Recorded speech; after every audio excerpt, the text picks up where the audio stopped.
Should your next bike be an e-bike? Whoa, no need to shake the screen like that. I know some of you might be thinking, no, definitely not, but I know others are curious, so let's dive into why I think you should consider an e-bike for your next ride. I've ridden a lot of different bikes over the years and gained quite a bit of experience. Here at Everything eBikes, we get to try out loads of amazing bikes. Today I'll be breaking down the pros and cons of e-bikes, because yes, there are definitely cons. They're not perfect, just like normal mountain bikes. Hopefully I can give you some insight to help you decide for yourself. Oh, and full disclosure, I wasn't a fan of e-bikes at first, but after trying them, they've become pretty much all I ride now. The pros of an e-bike. Let's start with the advantages. Compared to a normal bike, e-bikes come with a battery and motor, which means you can ride uphill faster. For people like me, busy with work and family, it simply means more downhills in less time. If I have just 1.5 to 2 hours for a ride, I can pack in way more climbing and descending. I treat my e-bike as a kind of downhill machine, squeezing in as many runs as possible. E-bikes are also great for those who may not have the fitness they once did, or for people with disabilities. With the added power, you can tackle serious climbs and cover much greater distances. It's also an equalizer, allowing riders of varying fitness levels to enjoy group rides together, even if one person is on an e-bike. Another perk is carrying extra weight, like equipment or even kids. I use mine to take my kids along for rides, even on steep hills. On a normal bike, that added weight would make the ride exhausting, but an e-bike makes it much more manageable. Don't think e-bike climbing is just easy. It can be just as challenging and fun as riding a regular bike.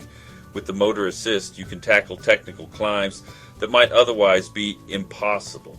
It's a whole new kind of adventure.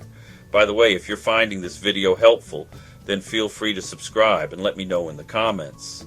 The cons of an e-bike. Of course, e-bikes aren't for everyone. If you love mountain biking as a way to build fitness, an e-bike might not give you the same intense workout, though you can still push yourself by using lower power modes. That said, I've never woken up with the same achy legs after an e-bike ride as I do after a big push bike session. Another drawback, cost. Entry-level e-bikes are significantly pricier than their non-electric counterparts. Even comparing similar models, you're looking at about $1,000 more for the e-bike version. Maintenance is also more expensive. You'll burn through drivetrains, brake pads, and tires faster because of the added weight and power. Many e-bikes use standard mountain bike components which aren't always built to handle the added strain, so be prepared to invest in repairs and replacements more often.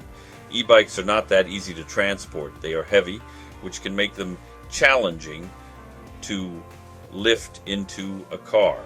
Depending on the bike, taking off the wheels and battery might be necessary to fit it into your car, but even then, weight can be an issue. Most e-bikes exceed the weight limit for standard bike racks, especially roof-mounted ones. Some users have to resort to racks that allow for the removal of the front wheel and battery just to stay within the limit. This creates challenges, such as driving with the battery removed. It's not an ideal situation, and you may need to invest in a rear-mounted bike rack. For those living in flats or apartments, carrying an e-bike up the stairs is difficult due to the added weight. E-bikes are also harder to handle in situations where you need to lift or carry them, such as navigating stiles, steep hills, or obstacles.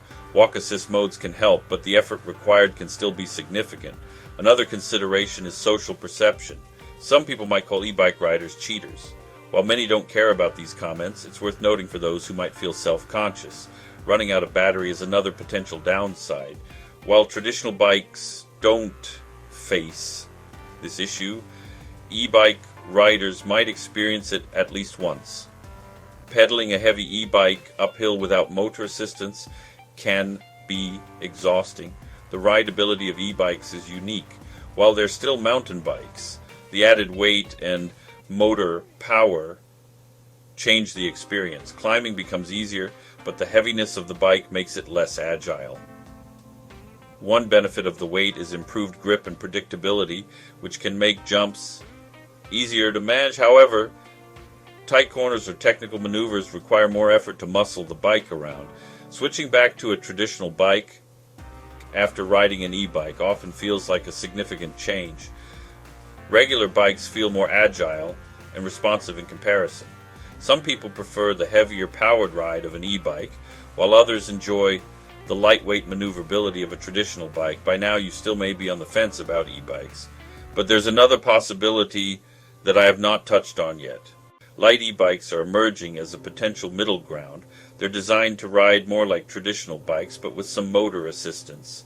Light e-bikes, such as the Orbea Rise and Specialized Levo SL, feature smaller batteries and motors compared to full-power e-bikes. For example, the Orbea Rise uses a 360 watt-hour battery, while full-power models range from 500 to 900 watt-hours. The Specialized Levo SL offers 35 Newton-meters of torque compared to 90 Newton-meters on its full-power counterpart. These lightweight options make it easier to pedal past speed limits where motor assistance cuts out, avoiding the dead weight feeling often experienced with full-power e-bikes. So that's it. Do you think your next bike will be an e-bike? But I'll definitely leave it up to you for what you think. I'm not saying you should definitely go ahead and get one.